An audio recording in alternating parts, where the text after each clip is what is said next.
শয়তান কিন্তু 104 কিতাবের আলেম। আপনি তো কোরআনের মুফাসসির, আপনারে হারানোর জন্য আরো 103 কিতাব আগেই মুখস্থ করে রাখছে।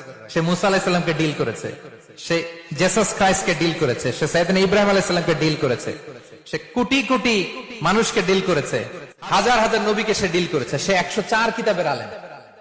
আপনি শয়তানের পাদে ফা দিবেন না, এই ফাঁদে পা আপনার দিতেই হবে। এমন ভাবে সে আষ্টে পৃষ্ঠে আপনাকে বেঁধে রেখেছে। আচ্ছা, ছেলে ছেলে যদি বিয়ে করে, নাউজুবিল্লাহ, মেয়ে মেয়ে যদি বিয়ে করে, যারা এলজিবিটি কে সাপোর্ট করে, সমকামিতাকে সাপোর্ট করে, এদেরকে ধরেন আমরা একটা দেশ দিয়ে দিলাম যে তোমরা এই দেশে থাকো, এই আইল্যান্ডে থাকো। Within 50 years they will be completely disappear।